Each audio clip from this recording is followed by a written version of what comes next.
destroyed by the young and the useless. He used to be a pretty boy, now he's just worthless.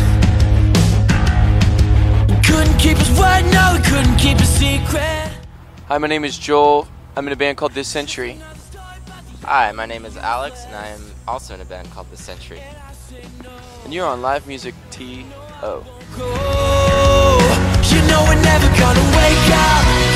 A generation in a coma. And I don't care about your problems. You're looking better with your mouth shut.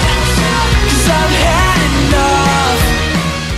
It's the tour's been amazing so far.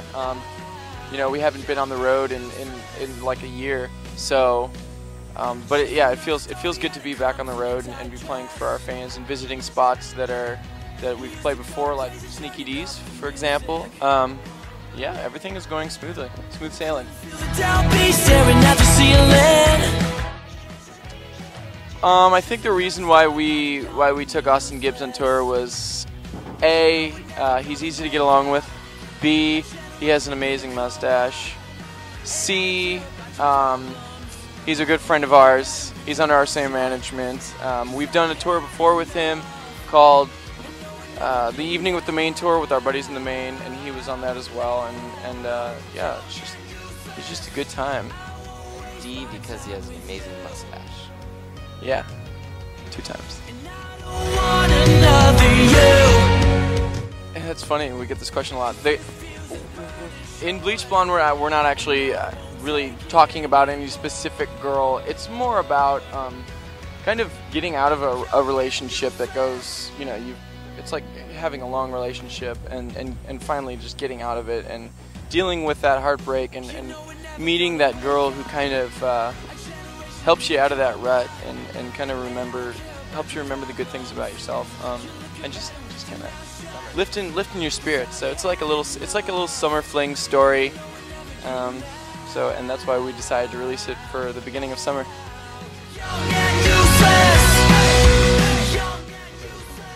Sure, take it, Jack.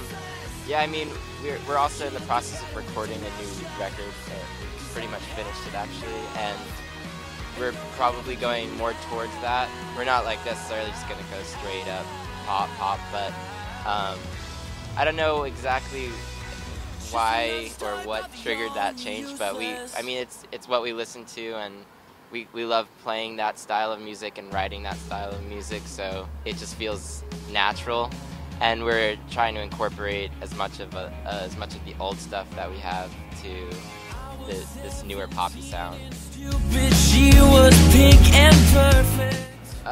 This time recording was a little different than the past time. We worked with this guy named Colby, and he's out in Sacramento, and it was a different process completely. Last time we did like a month of pre-production where we just sat in a room, played song after song after song, and like refined it till it's, you know, the nitty-gritty. And this time we pretty much kind of like, we wrote all the songs at home, went to the studio and just recorded them. I don't know, it was definitely a different process. Yeah. I just think the overall process was a lot more laid back, just because of the fact that we had a lot of time with this record that we just did. You know, last one we were on a record label, so it's kind of like, here's when you're going to California, here's when you're in the studio, you have 2 months, it's one shot, you're going to be with the producer, after that then the record's done. And this time around it was like, okay, we're not on a label anymore, let's just write songs, let's write what we like, let's really take some time to digest it, think about all the songs and kind of narrow it down to what we feel is the strongest album. Have the bands we've toured with influenced our writing style? I would say no, not really for us. No, we like to, we more pull inspiration, I think, just from bands that were, whatever bands that were kind of jamming on our iPod at the time. But I don't know if we've ever toured with a band that's not saying that they don't impact us in any way, but no, we kind of have it set in our minds what we like.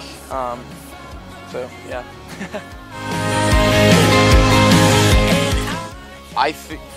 For me personally, live is everything. When I was a teenager, going to shows, that was the big moment, is seeing a band live. So to me, you know, as a fan, it's very important. As a band, I understand that it's important, having been in that position. And we're big on the live show. I love crowd participation.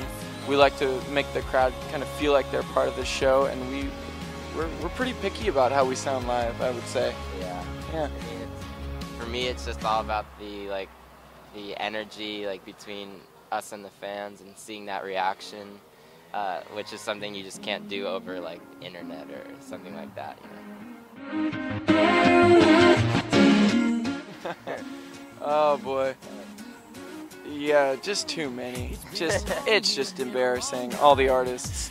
Unexpected artist on my iPod. Josh Groban. I say that one a lot. Yeah, Josh Groban he's an amazing musician. He's an amazing singer. I went to one of his concerts a couple years back. It was probably the best concert I've ever experienced in a giant arena. And yeah, I don't know. My mom jams it. You know, it's more like middle-aged woman music, but I dig it. I dig it. What about Alex? I also dig middle-aged women, so any middle-aged women out there. What about you? Maybe some Jay-Z. Jay-Z. I don't think you'd expect us to listen to Jay-Z. We like Jay-Z. For the end this summer. You can expect Brand spanking new record. brand spanking new record. Let's see here. What are we doing? Oh, okay. So we're gonna finish this tour. We're gonna head over to Europe for the first time and play for all of our European fans with the main. And then we'll be back, and then we'll put out that new record that we've been itching to put out for way too long. And then hopefully more touring, just a lot of touring, and then basically repeat the whole cycle. Sun-kissed skin, shining